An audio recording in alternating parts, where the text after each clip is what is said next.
Yvan, it's great to see you today. Great to see you, Jason. Thanks for having me. Now that Justin Trudeau has announced that he's going to be stepping aside as the head of the Liberal Party, what does that mean? Will Canada be getting a new prime minister soon? How does the process work? Jason, Justin Trudeau is the leader of the Liberal Party of Canada, and in our system, which is very similar to the system that they have in the UK and in Australia, the leader of the party who has the most members of Parliament elected after an election is the person who becomes the prime minister. So the person who leads the largest block of elected MPs is the prime minister, and then appoints a cabinet which is composed of people who are also elected members of parliament. So Justin Trudeau was elected leader of the Liberal Party in 2013. He became prime minister in 2015 when he won the majority of this when the Liberals won the majority of the seats in that 2015 election.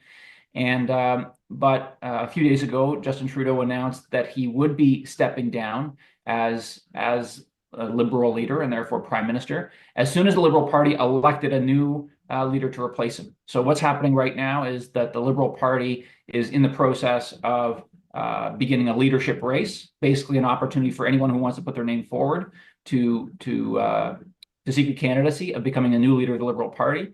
And by default, the moment they become that leader successfully, they will become Prime Minister of Canada. So I'm really excited about this leadership race. I'm excited about it in the sense that I'm looking forward to the candidates who are going to come forward, the ideas and vision they're going to bring forward for Canadians, and looking forward to bringing forward a vision that addresses the concerns that Canadians are most concerned about. Yvan, you're a member of parliament in Canada from the Liberal Party, which is headed by Justin Trudeau. In these final months as prime minister, do you think he's going to take advantage of them and start to really help Ukraine and to pump out more support? We've seen in the United States, Joe Biden, throughout his term, was criticized for not doing more for Ukraine. But at this end of his term, his lame duck period, he's already every week putting out more sanctions and sending more aid to Ukraine. What do you think Trudeau will do? Well, look, I mean, I think Canada's been a global leader in supporting Ukraine. Canada's provided about $20 billion in support for Ukraine since the further invasion in February of 2022. And I think, when you look at Canada's support, a large percentage of that is military, about 7 or 8 billion or so of that is military. A huge percentage of that is financial aid. Canada's the largest donor to Ukraine of financial aid per capita in the world. Humanitarian aid and a whole series of other things. So Canada's been a global leader, and certainly on a per capita basis, or relative to the size of our economy. The other thing I would say is that Canada's military is much smaller than that of the United States. And so Canada really, from the very beginning, has really been focused on just sending the weapons that are needed. The military that Ukraine needs has been sending it as quickly as possible. Certainly that which we have in our stocks. We just don't have as much in our stocks as the United States does. And that's why we've tried to help Ukraine in other ways as well, like with the financial aid that I just mentioned. So Canada's been very generous. I think Justin Trudeau and the Liberal Party in general has demonstrated that we're fully committed to Ukraine's victory and to giving Ukraine the support that they need to make sure that they do that. We've done that for a couple of reasons. One is because it's the right thing to do, but also because it's in Canada's long-term security interest for Ukraine to win.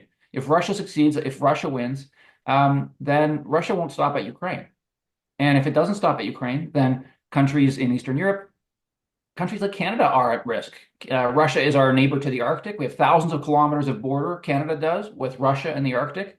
And so we have to remember that. And so if we allow Russia to win in Ukraine, then we are, I think, taking the risk that Russia will pursue its imperial ambitions in other parts of the world, which poses a risk to the security of Canadians and to Americans and Europeans and others. So that's why Canada is fully committed to Ukraine's victory. It's the right thing to do, but it's the right thing for Canada and for Canadians and Americans and Europeans, I would argue.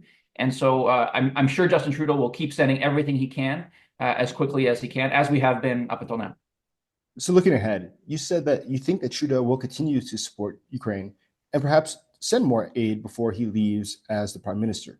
Now let's imagine after he leaves and there's a change in the parliament and you get a new prime minister, are all the parties equally as committed to Ukraine? No. So there's the Liberal, right now we have a parliament where there are four major parties, recognized parties: the Liberals, the NDP, the Bloc Québécois, and the Conservative Party. And it is right now, the Liberals, the Bloc, and the NDP have been very supportive of Ukraine, unanimously on a nonpartisan basis. Those three parties have supported the Liberal government's initiative to provide the aid that I just talked about, the $20 billion in aid, military, financial, et cetera. Unfortunately, Pierre Poilievre, who is the leader of the Conservative Party, the official opposition in Canada, and he would be the most likely to become prime minister if the Liberals don't win the next election. And he has not been supportive of Ukraine. He's called Ukraine a faraway foreign land. He's voted against military aid, voted against financial aid, voted against Canada's military training mission of Ukrainian soldiers, which has helped train over 40,000 Ukrainian soldiers who are fighting on the front lines.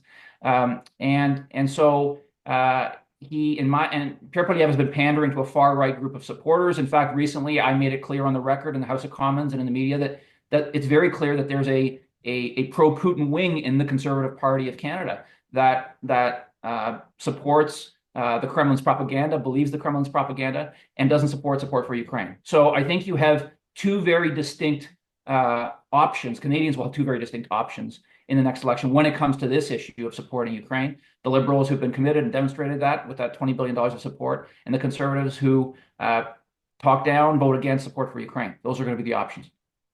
As a general question, you did mention that Canada has a massive border with Russia. So, over the past few years, since the full-scale invasion of Ukraine began, has Canada faced more threats from Russia or more Russian activity operating against Canadian national interest?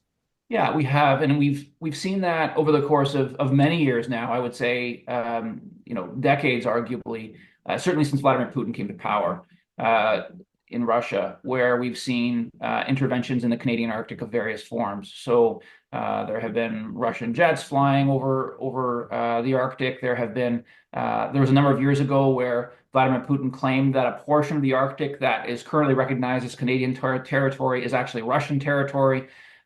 So obviously, and they have tremendous military infrastructure in the north, in the Arctic. Deep water ports, submarines, ships, etc. So there's a significant Russian military presence in the Arctic. And so it's really, really important from my perspective, and I've been advocating for years that Canada increase its military spending so that we can secure our sovereignty. But I also think this is one of the reasons that I've been such a strong advocate for us helping Ukraine win, because if Ukraine doesn't win, then all of us will face more threats from Russia, whether it be Canadians in the Arctic or Europeans in Europe or Americans in other parts of the world. And we're all part of NATO. So an attack on one of us is an attack on all of us. And that brings us all in. So speaking of Canada's sovereignty, President-elect Donald Trump has recently said that he's considering helping Canada become another U.S. state. How's that been received in Canada? Is it treated as just being tongue-in-cheek, or is it taken seriously? What do you make of it as a whole? It's difficult to know with President Trump, whether he's to what extent he's serious about this. But I think as Canadians who are being told by the incoming U.S. president that he's questioning our sovereignty, we have to take it seriously. And I think a lot of Canadians have different views on what Donald Trump's intentions are. But I think we have to take it seriously. And let me be very clear: Canada's not going to become the 51st state of the United States. That is a non-starter. I think Prime Minister Trudeau tweeted the other day that there isn't a snowball's chance in hell that Canada will become the 51st state, and I couldn't agree with him more. So that's not something that Canadians are interested in, and that will happen. But it's really, really important that we work with President Trump and his administration to make sure that we're finding a way to move forward together in a way that respects our borders, but benefits our citizens. And look, Canada is the U.S.'s largest trading partner by far. We have the economic partnership between our two countries is tremendously important to the quality of life of Americans and the quality of life of Canadians. And the tariffs that Donald Trump has threatened to impose on Canada, he's threatened to impose a 25% tariff on all Canadian goods exported into the United States. I mean, that would be not only harmful to Canadians, but it'd be harmful to Americans, because that would just increase the price of everything that Americans buy from Canada. And like I said, Americans buy more from Canada than they buy from any other country around the world. So, when you think about oil and you think about gas and some of the other exports from Canada to the U.S., they're countless, but those are examples. That's going to mean that Americans are going to pay higher prices for all those things, because that tariff has to be tacked on to the price that Americans pay at the pump or at the grocery store or whatever the case may be. So tariffs would be bad for Americans, they'd be bad for Canadians. So, I'm looking forward. Justin Trudeau will be Prime Minister for a number of weeks still before the new Liberal leader is chosen. But whether it's Justin Trudeau or our next leader and Prime Minister, I know that we're committed to working with the United States, with Donald Trump, to make sure we find a solution that works for everybody, as we have in the past. It's in the U.S. interest, it's in Canada's interest for us not to be undermining each other's sovereignty. It's in our collective interest to make sure that we're supporting each other and working together as we have for generations. So, as you observed, it's a little bit of a complicated situation right now with Canadian-American relations, given that Donald Trump has said that he thinks that Canada should become the 51st state and perhaps impose tariffs of 25% on all Canadian goods going to America. Now, given this complexity, don't you think that Canada perhaps is a little bit at a disadvantage, given that Justin Trudeau, de facto, is the lame duck prime minister? He's sitting there waiting for a few months until you guys have elections. What's to be made of all this? Look, I don't think it's going to impact our ability to work with Donald Trump and to deal with the concern around the tariffs that Donald Trump has threatened to impose. Look, different countries have different ways of transitioning from one leader to another. Look, the United States just had an election where the Donald Trump was elected in November, but doesn't become president until January 20th. And so for about 3 months or so, Joe Biden was in office, and he was, that lame duck president, a lame duck president. But other countries' leaders still dealt with him, and he was still able to, as you mentioned earlier, send aid to Ukraine and deliver other important things for American citizens. So the U.S. system actually has a system where every 4 years there's a lame duck leader for 3 months.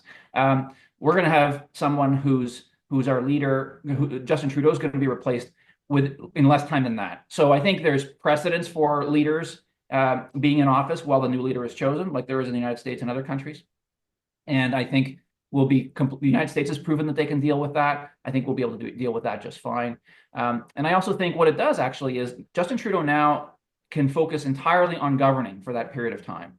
He's not worried about running in an election, which is certainly coming this year in Canada. So he can just focus entirely on the issues that matter to Canadians. And priority one for me, as far as I'm concerned, is addressing this threat from Donald Trump of 25% tariffs on goods, on Canadian goods. And like I said earlier, I think it's really important that for your American viewers, Jason, that they understand that this would be harmful to the United States and to Canada. Like there would be no winner in a 25% tariff or any tariff on Canadian goods to the United States, because Canada is the US's largest trading partner. Billions and billions and billions of dollars of goods go across that border both ways every day. And so it's oil, it's gas, it's car parts that go back and forth from Michigan to Ontario, back and forth multiple times until a car is built and assembled and then sold around the world. These are just examples. But my point is a 25% tariff on goods coming from Canada to the US means Americans are paying 25% more for Canadian stuff. And Americans buy a lot of Canadian stuff.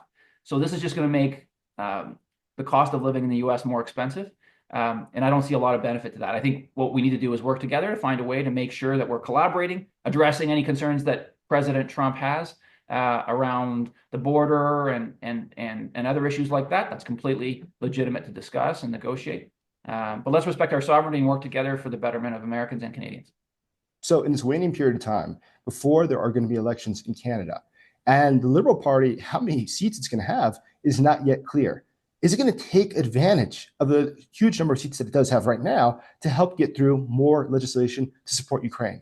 Or is it just going to miss this opportunity, this perhaps last opportunity for Canada to strongly help Ukraine? So, Jason, I mean, the first thing I would say is I think the Canadian government the Liberal government has really been focused on helping Ukraine as soon as possible, as quickly as possible. So I actually think Canada's front end loaded as much of its support as possible.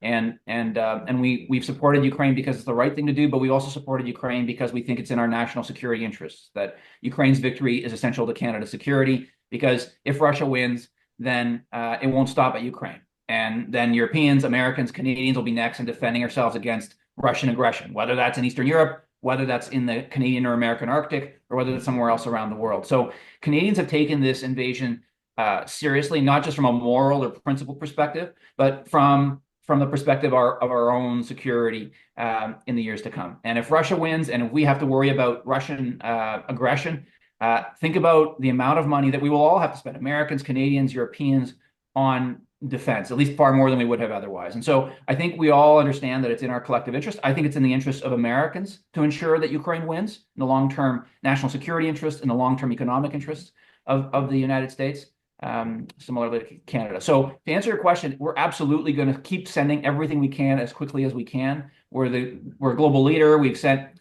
more financial aid per capita to Ukraine than any country around the world. We've sent billions and billions of dollars of military aid. Our total aid package, I think, now is over $20 billion, which on a per capita basis is very, very significant. And we'll continue to do that between now, I'm sure during Prime Minister Trudeau's remaining time in office, but also when the next Liberal leader gets elected. No matter who gets elected, the Liberal government has been very supportive of Ukraine and will continue to be. I think the concern I have is the position of the Conservative leader, Pierre Poilievre. He's called Ukraine a faraway foreign land.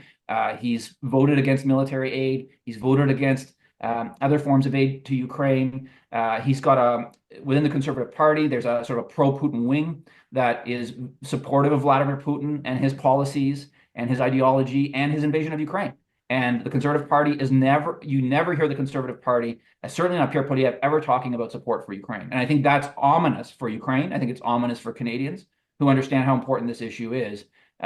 So my hope is that when the next election comes in Canada, which will happen in 2025, either in the spring or the fall, likely, that it would be very dangerous for Ukraine if we were to elect Pierre Poilievre as leader for a range of reasons, for domestic reasons, but specifically when it comes to your audience who's concerned about support for Ukraine, Pierre Poilievre doesn't support Ukraine, and that would be, I think, a dramatic change for the support that Canada would end up offering for Ukraine. So it's important that a Liberal government be in office in Canada, and I'm confident that whoever the next Liberal leader will be will allow us to provide the support to Ukraine that's in the interest of Ukrainians, but also in the interest of Canadians.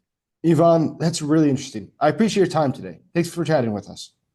Thanks, Jason. Appreciate it.